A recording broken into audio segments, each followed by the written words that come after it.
Hola a todos. El primer culto imponéis más que el segundo. La verdad que estaría bien que fuera al revés, pero no pasa nada. Pues hoy seguimos con la serie en la carta que el apóstol Pablo escribió a los romanos. Y para hacer un pequeño recap de qué punto estamos, si tienes un móvil o una Biblia, puedes abrirlo al principio de la carta.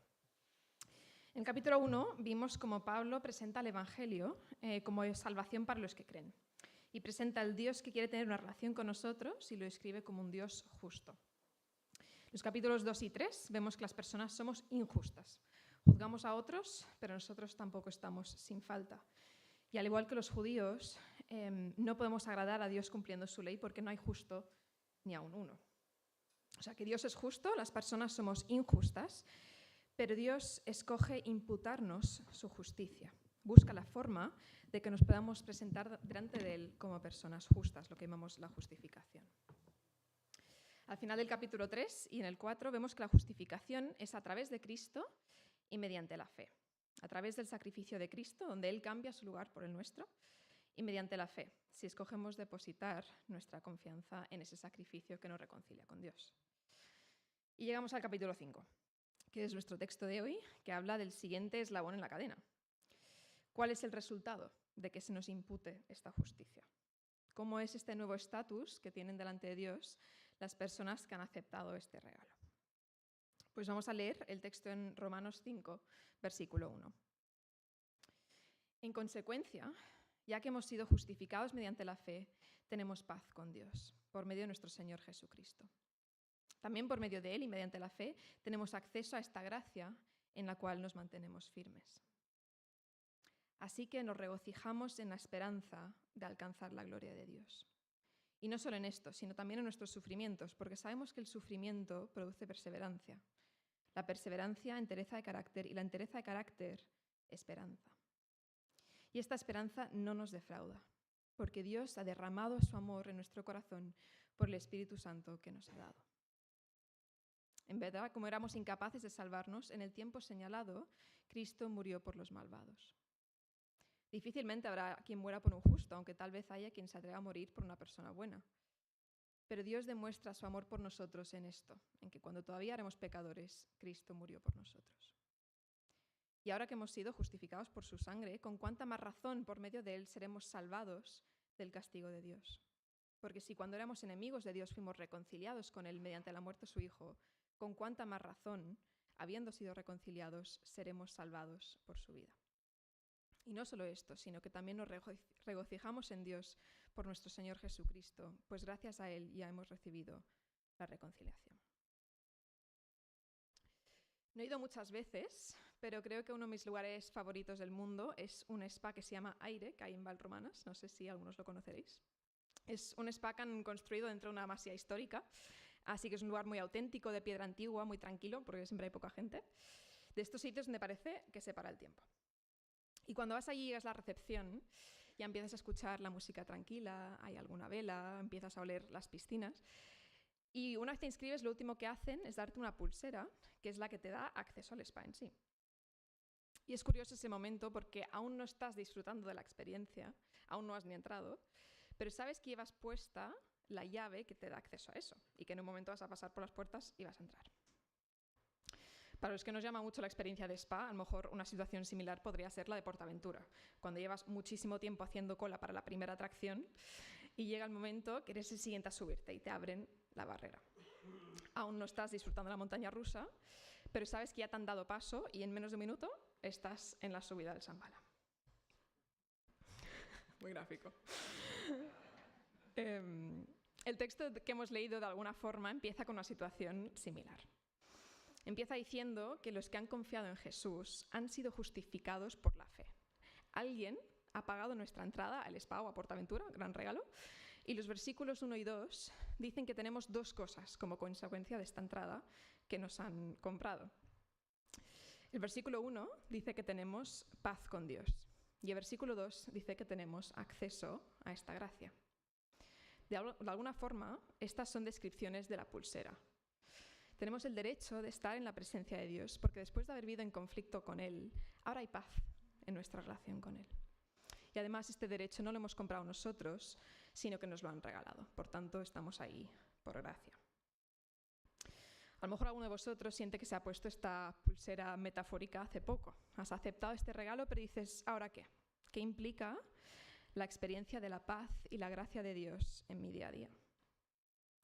Pues la segunda parte del versículo 2 dice, así que nos regocijamos en la esperanza de alcanzar la gloria de Dios.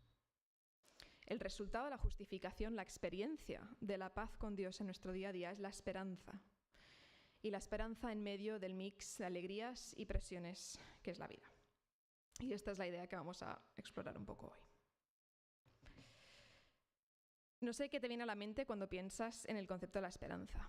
Reconozco que me parece una idea un poco difícil de concretar, de escribir en palabras. La RAE lo define como un estado de ánimo que surge cuando se presenta como alcanzable lo que se desea, como un conjunto de circunstancias que deseamos y que encima vemos que hay alguna posibilidad de que se cumpla, aunque a lo mejor pensamos que no está garantizado. La idea de un conjunto de circunstancias ideales es diferente para todos. Hay personas cuya esperanza está, o su proyección de futuro está en la actividad, del movimiento, el estar en todos los temas. ¿Verdad que va entrando y saliendo? Sí. Ah, vale. Sí, que hay personas cuya esperanza está en la actividad, del movimiento, estar en todos los temas. Viajes a lugares diferentes, conocer a personas diferentes, trabajos nuevos, hobbies nuevos, un conjunto de experiencias que les llenen y les otorguen las ganas de vivir para hoy y para mañana. Hay otras personas cuya esperanza está en lo contrario, en la vida tranquila, salud para mí, para mi familia, hijos con vidas encarriladas, trabajo que no ocupa mucho, casa que no dé problemas. Nuestra esperanza también puede estar en las personas, formar amistades más profundas, en encontrar una pareja con quien hacer vida. O esperanza en cosas más críticas, salir de una situación de abuso laboral o relacional, conseguir los papeles de residencia, encontrar un trabajo estable.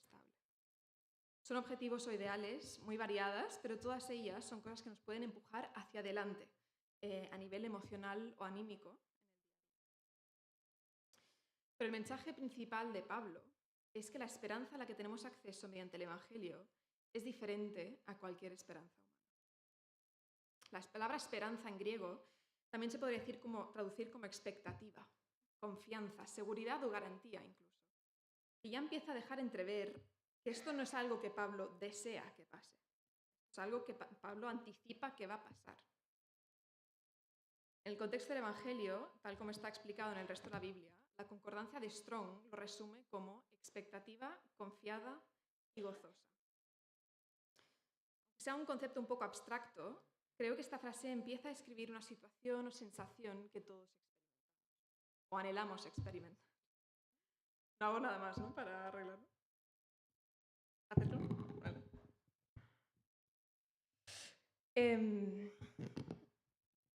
Sí, creo que describe una situación que todos sentimos al momento o anhelamos experimentar. Esta idea de afrontar la vida con expectativa, confiada y gozosa. Creo que hay algo intrínsecamente humano de querer que esta sea nuestra expectativa frente a la vida. La mayoría lo hemos experimentado, al menos en algunas etapas, esta expectativa. Pero vamos a seguir viendo cómo Pablo describe esta esperanza. En el versículo 5 dice, y esta esperanza no nos defrauda. Casi parece que se está adelantando al pero del lector. Y es que es curioso que al hacer la lista de todas las cosas que se me ocurrían en las que las personas tendemos a poner nuestra esperanza, la mayoría de ellas parece que nos llevan con más frecuencia a la desesperanza. La vida activa de experiencias nuevas, la vida tranquila, sin problemas, la pareja, los hijos, la estabilidad laboral. No digo que sea así siempre, pero creo que hay muchas etapas en las que más que sentir que estas cosas, el deseo de estas cosas nos empuja hacia adelante, el ver que no tenemos estas cosas en el presente más bien nos supone dificultad o sufrimiento. En relación a esta idea de la vida activa de experiencias, hace poco vi esta viñeta en Instagram y me pareció gracioso, pero muy representativo de lo que creo que sienten muchas personas.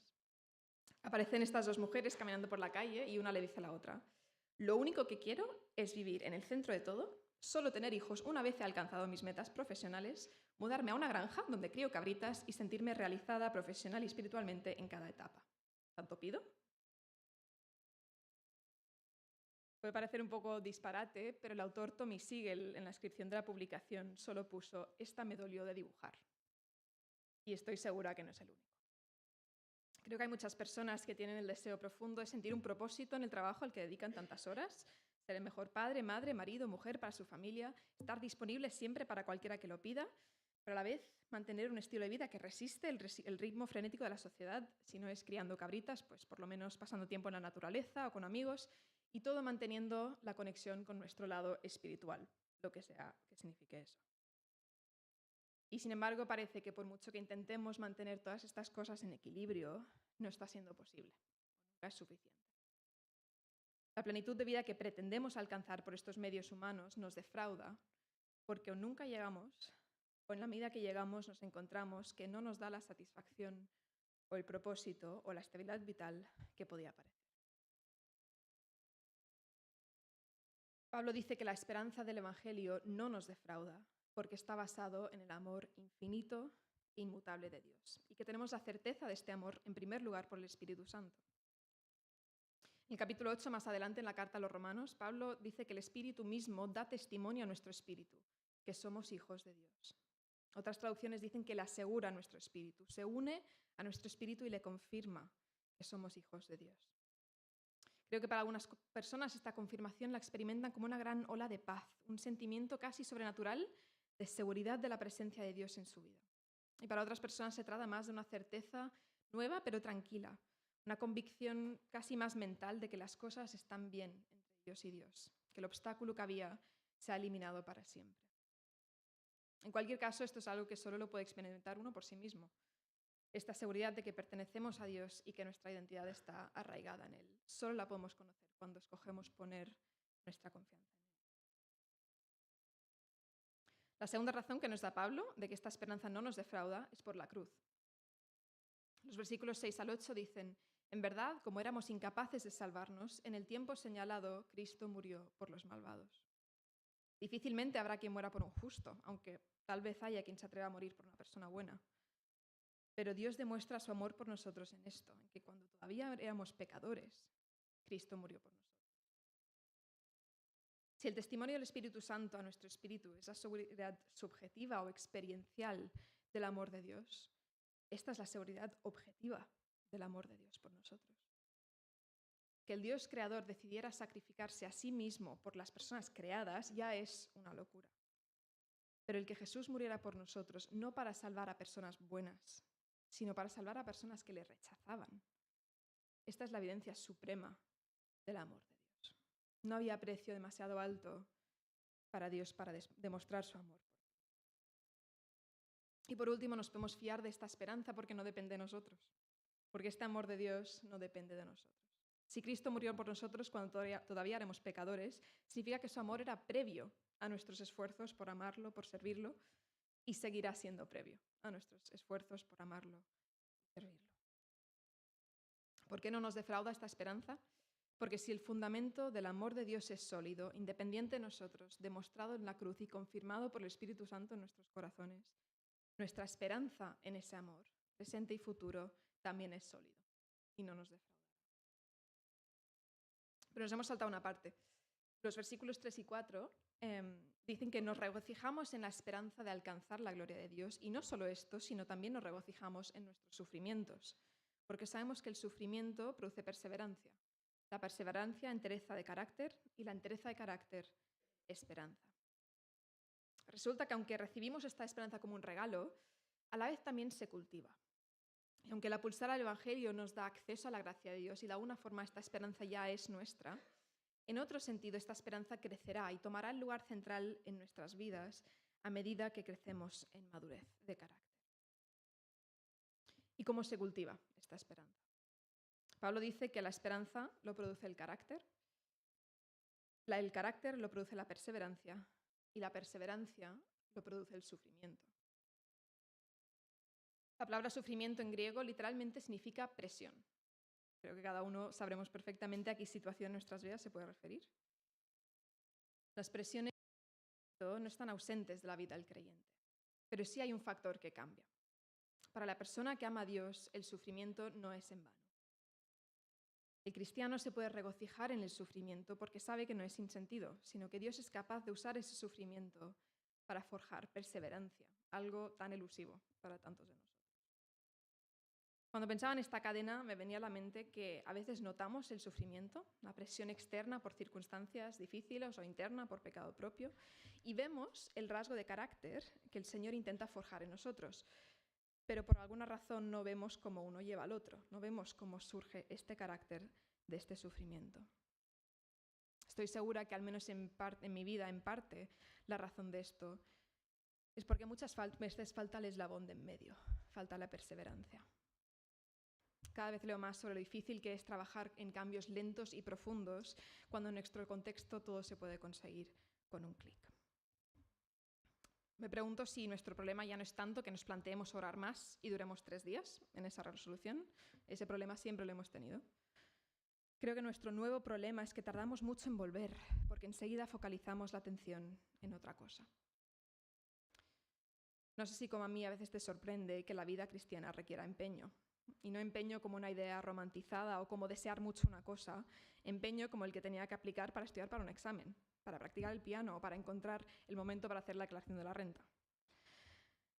Si la perseverancia puede redundar en una esperanza renovada, podría ser por falta de perseverancia que nuestra esperanza deja de estar en la ayuda de Jesús y empieza a estar en llegar a las vacaciones de verano. Ayudémonos los unos a los otros a perseverar y que el Señor vaya forjando este carácter y esta esperanza en nosotros como comunidad. Hemos dicho que mediante el Evangelio tenemos acceso a la paz con Dios y a su gracia y que el fruto de esto es la esperanza. Pablo ha explicado que esta esperanza no nos defraudará porque está basada en el amor de Dios, demostrado en la cruz y confirmado por el Espíritu Santo. También ha dicho que esta esperanza es recibida, pero también cultivada, y que crecerá mediante la perseverancia en medio del sufrimiento. Nos falta solo una parte del puzzle. ¿Cuál es el contenido de esta esperanza? Si la esperanza es esta expectativa confiada y gozosa que decíamos antes, ¿expectativa de qué? ¿Qué esperamos? Pues seguimos con los versículos 9 y 10. Y ahora que hemos sido justificados por su sangre, ¿con cuánta más razón por medio de él seremos salvados del castigo de Dios? Porque si cuando éramos enemigos de Dios fuimos reconciliados con él mediante la muerte de su Hijo, ¿con cuánta más razón, habiendo sido reconciliados, seremos salvados por su vida? La esperanza cristiana es esperanza de salvación. Solo podemos entender esto si entendemos de que necesitamos que nos salven, que es lo que venimos hablando las últimas semanas. Incluso para los que llevamos toda la vida escuchando esta palabra salvación, en las épocas en las que nos distraemos y ponemos nuestra esperanza en otras cosas, se nos puede olvidar, poco a poco, cuál era el problema. A mí, ¿de qué me tienen que salvar? Necesitamos salvación en primer lugar de un mundo que va encarrilado a la autodestrucción. Pero sobre todo, necesitamos salvación del castigo de Dios justo contra la injusticia de todo ser humano. El día en que Dios pida que rindamos cuentas, todos necesitaremos salvación. Y la esperanza del Evangelio es esperanza de salvación, esperanza de que los que han confiado en Jesús serán literalmente salvados, literalmente librados, auxiliados en ese día. Y esa esperanza de que un día el mundo y la sociedad humana volverán a ser como fueron creados para ser, lugares justos en los que todos se sienten plenamente realizados por las relaciones restauradas con Dios y con los demás. Esta es nuestra esperanza a futuro, pero es que también es nuestra esperanza para esta tarde, para mañana, para el mes que viene, para el año que viene.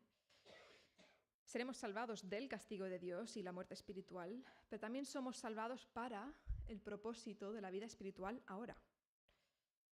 La esperanza de salvación eterna se traduce en el presente, en una vida en la que las promesas de Dios se cumplen. Y esta es la imagen que Pablo empezará a pintar desde este capítulo en adelante. Si tienes la certeza de vida eterna en el futuro, ¿sientes que vives esta esperanza en el presente? La esperanza del Evangelio significa saberte creado a propósito, con todas tus fortalezas y tus excentricidades, con tus gustos y tu forma de ser. Significa saberte elegido, colocado en una familia, un barrio, una cultura, una profesión, unas relaciones concretas. Significa saberte conocido a fondo, como nadie te conoce, comprendido incluso en las cosas que no sabrías expresar en palabras. Significa saberte visto en tu sufrimiento y tu sacrificio Y visto también en las motivaciones y actitudes y pensamientos más feas, que a veces ni nosotros vemos. Significa saberte amado a pesar de todo eso, amado con amor infinito e inagotable, que pagó el precio más alto que se podía pagar por tu vida. La esperanza cristiana es una invitación que tiene repercusiones para todos los días de nuestra vida terrenal. Es una invitación a formar parte de una familia, a ser liberado, literalmente rescatado de la esclavitud de tus propios errores y sufrimiento. A ser perdonado y restaurado a tu diseño original, con todas tus fortalezas y tus excentricidades. A ser retado, refinado, perfeccionado hasta que el trabajo de Dios en ti esté completado, sin importar cuánto tarda. A ser usado como Dios, como bendición enorme para otros, sin importar tu historial, igual que Pedro. Es una invitación a la seguridad, que el Señor sea tu pastor y que nada te falte, que nadie te pueda arrebatar de la mano del Padre. Es una invitación a contar con la guía de Dios en cada situación y que Él enderezca tus sendas. A ser consolado en todo sufrimiento y toda culpa propia, humillado y exaltado, empoderado para honrar a Dios en lo que no podemos honrarle solo. La esperanza cristiana es la compañía de Dios en cada situación grande y pequeña y, en definitiva, la expectativa confiada y gozosa del futuro, cuando un día estarás cara a cara con el que ha derramado este amor en tu corazón. Muéstrame una esperanza como esta. ¿Qué esperanza hay como esta? En la viñeta de antes, la mujer expresaba esperanza en familia, trabajo, estilo de vida y un sentimiento de realización. Y preguntaba si era pedir demasiado. ¿Y si la respuesta es no? ¿Y si la respuesta es más, no estás pidiendo suficiente?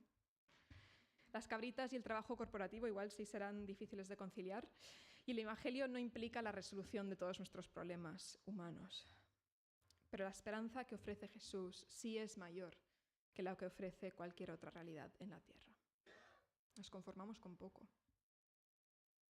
Todos necesitamos esperanza y todos la colocamos a un sitio. Todos sabemos cuáles son aquellas cosas que anhelamos y hacia las que nos esforzamos, que nos ilusionan cuando las vemos materializarse. La cuestión es si en las épocas en las que nuestros trabajos o nuestras familias no van bien, cuando no tenemos un círculo íntimo con el que quedar el fin de semana y las vacaciones quedan muy lejos, si seguimos mirando hacia adelante en anticipación. Tal vez no con la misma ilusión palpable, pero sí con gozo, sí con expectativa. ¿Tienes esta esperanza? Si no conoces a Jesús o nunca has tomado una decisión consciente, poner tu confianza en Él, plantéate de dónde viene tu esperanza. El autor James Packer, en su libro Conocer a Dios, dice: no hay paz como la de aquellos cuyas mentes están plenamente seguras de que han conocido a Dios y Dios los ha conocido a ellos, y que esta relación les garantiza el favor de Dios en la vida, en la muerte y para siempre. Investiga los hechos, lee sobre la cruz y observa la prueba del amor de Dios por ti. Si hace poco que has tomado la decisión de seguir a Jesús o has entendido de forma más personal, diferente, el Evangelio, puedes tener la certeza de que esta esperanza es tuya. Sigue caminando, sigue cultivándola y pídele al Espíritu Santo que reafirme en tu corazón tu identidad como hijo o hija de Dios. Y si tu esperanza estaba en Jesús, pero otras esperanzas han ido robando su lugar, si estás distraído o dividido, no te canses de volver. El Señor conoce nuestra condición mejor que nosotros mismos. No se sorprende ante nuestra tendencia a alejarnos. Lo crítico es que volvamos cuanto antes, que perseveremos, que no permitamos que la dificultad nos haga desconfiar de Él y tomar nuestras circunstancias en nuestras propias manos. Con cada vez que volvamos, el Señor irá forjando un carácter que descansa y espera plenamente en Él.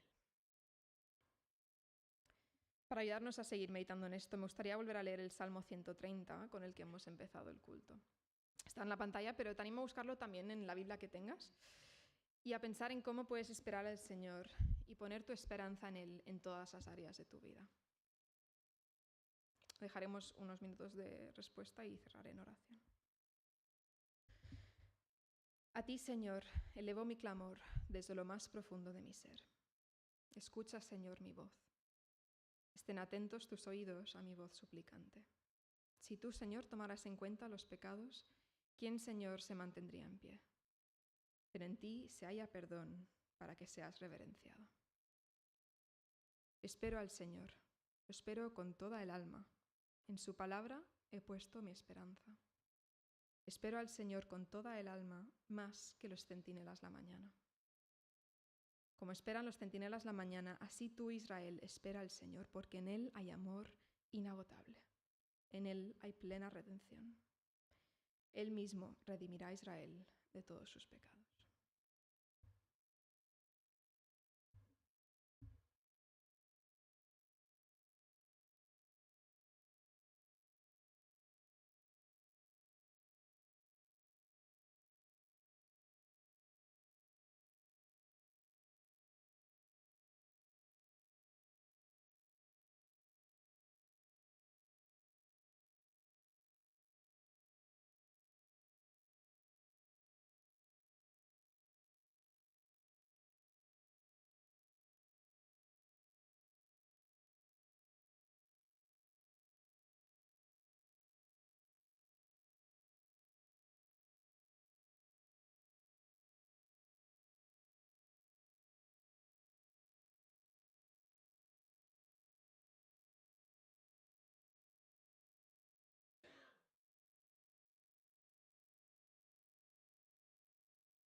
Padre Santo, gracias porque tú conoces nuestra tendencia a apartarnos.